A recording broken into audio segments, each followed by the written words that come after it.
DJ BK, it's 97.5 The Zone. We are joined by Jay Drew, Deseret News, beat writer for the BYU Cougars. Jay, good morning. Good morning, guys.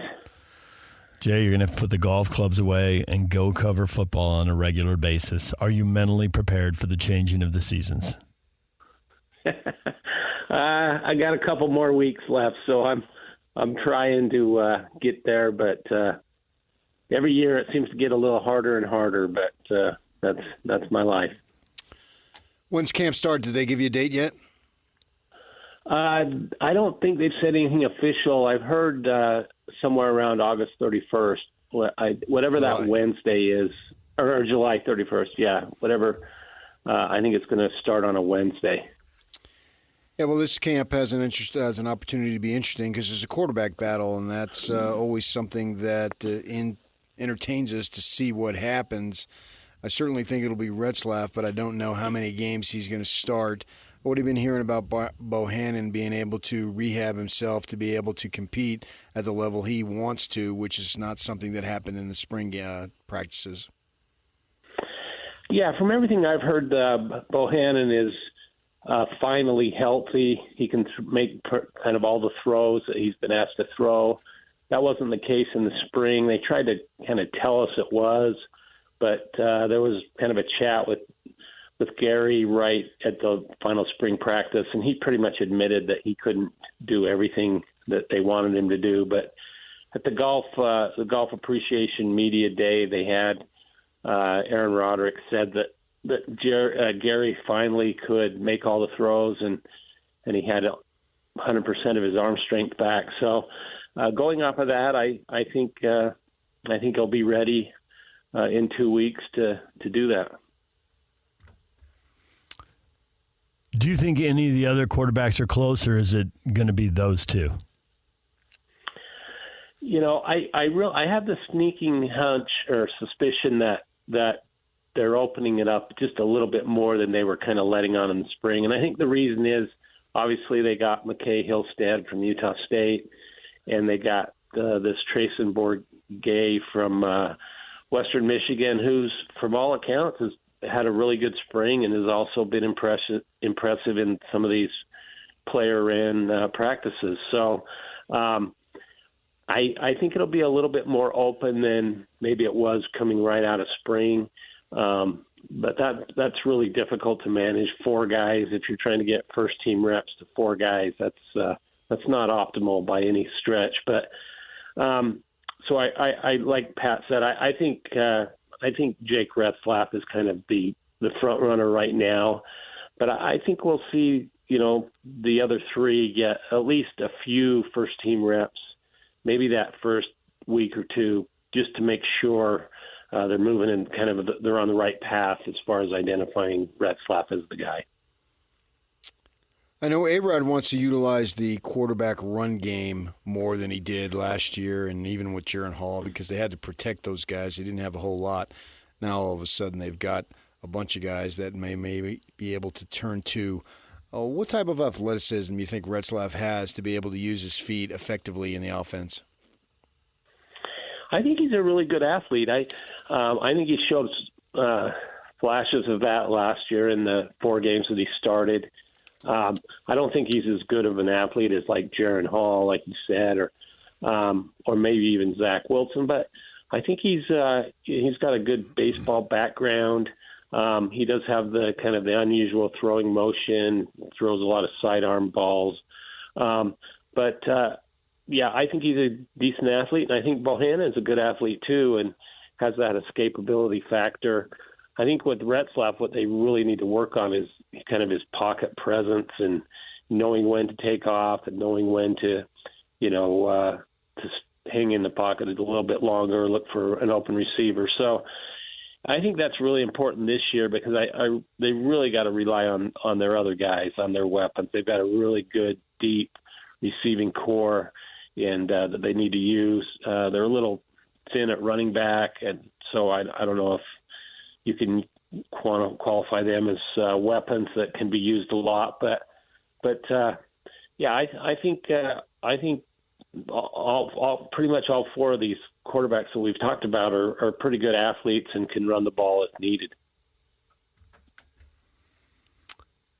Do you believe that the continuity, the number of guys they have returning is really going to pay dividends? I mean, it's much sexier to have someone come in from the transfer portal and they scored 20 touchdowns. But do you think they get that kind of productivity and eliminate mistakes? Because mistakes cost them the Oklahoma and Kansas games last year. Yeah, I think there's something to that. I think the consistency, the continuity will really help a lot. I'm on record. I still think they should have brought in a running back, as they've done in the past few years with Aiden Robbins, and before that, I forgot his name from Cal, Brooks, Christopher Brooks. So, and even before that, Tyson. Man, Williams. I'm so bad. Williams. Yeah, Williams, right. But so I've said all along, I think they needed another big-time running back out of the transfer portal. But other than that, I think, and of course they got Bohannon out of the portal and McKay Hillstead as well. But I think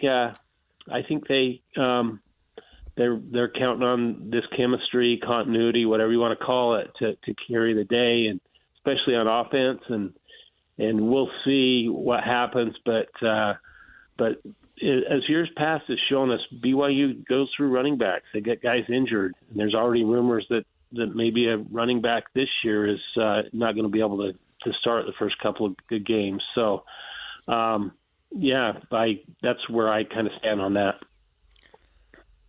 A lot of hype around this position coach, TJ Woods, along the offensive line. Makes me wonder, how much can a position coach make a difference as opposed to the players who need to be able to do the job? Yeah, I think you need talent, and I think cohesion is kind of, from the offensive linemen that I've talked to, like Braden Keim and Connor Pay down in Vegas. They talk a lot about just playing together and getting those reps under their belt as a unit. And Waylon Lapuaho is also back, and I think you'll see a lot better play out of Caleb Etienne, the Oklahoma State transfer. I don't know. When Jeff Grimes came a few years ago, I noticed that he had a pretty good impact. So maybe there is something to that, and that TJ Woods can kind of be that X factor that gets that unit playing better. But I think the bigger thing is just those guys, more cohesion, having played together, kind of knowing what they're going to do. And I think it'll help if last year going into spring or fall camp, we didn't know who would be the starting center, whether it would be Paul Maile or Connor Pay. And I think they made a mistake, and they kind of not really solidifying who that would be. That's a really important position on the offensive line. And I think it caused a little bit of a setback with their uncertainty there before they settled on Pay. So I think all those factors together, that we should see a little bit of improvement from the offensive line. What'd you learn at Big 12 Media Days, or did it just reinforce everything you already knew? Yeah, it pretty much reinforced everything I already knew. I kind of wrote a little bit about this. There seems to be more of a, I don't know if you want to call it a chip on their shoulder or just, I think I used the word that Kalani was a little bit defiant. And some people took umbrage with that, but that's just how I saw it. It just seemed like they had more of a quiet confidence that they weren't going to really talk about, how good they were going to be. They were just going to basically say, hey, we're going to go out and prove it, and talk is cheap, kind of that sort of thing. And in years past, it just seems like they've been a little bit more, I don't know if you'd say sure of themselves, at least outwardly, publicly. So that's one thing that stood out. The other thing is I think, like you said, they're really banking on this whole, they didn't hit the transfer portal. They're banking on this continuity, and that guys will be much better in Jay Hill's second year, learning the system.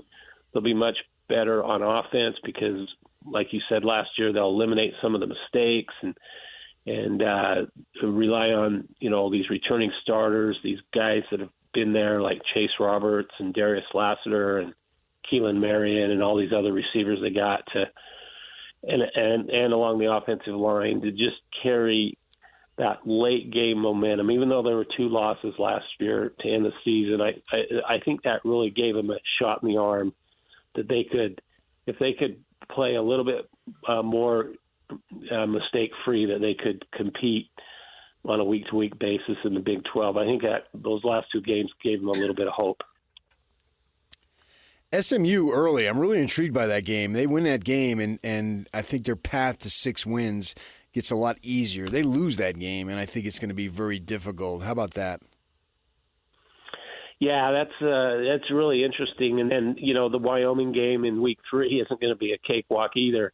But they lose, like you said, that SMU game, and that's a tough game. SMU's a good team, and BYU squeaked by them in a bowl game a few years ago. But obviously this game's on SMU's home field, and they're in the ACC now, and so I think it's going to be a really difficult road to overcome if they don't go 3-0 in the preseason or in the non-conference games, and 2 of those are on the road. So it's I know a lot of media members talked to Tom Homo about why that had to happen, and he gave a pretty good explanation of just when it's pretty hard to go out and find in 2 years' time non-conference opponents, especially those that'll come to your stadium. So that's kind of where they're at with that as far as that goes. But it's definitely, it's going to be tough if they can't go 3-0 in the non-conference. I don't see them making a bowl game. I think it's going to be kind of a make or break type of scenario there. Teams that were voted / perceived as the bottom third of the league were rewarded with schedule is very heavy with teams that are perceived as the top third of the league, and those teams were given pretty soft schedules, presumably trying to bolster the spot at multiple teams to maybe 3 getting into the playoff. Was everybody okay with that? Was there grumbling over that? People just ready to, it's a 16-team league, it's weird, and they're trying to make money and increase their profiles. People just live with it? Yeah, I think so. I didn't hear a lot of grumbling. I think I did ask Kalani about the lack of divisions. Basically, the theory that you take the 2 best teams to the championship game rather than, being caught with the chance of leaving one of the 2 best teams home that day.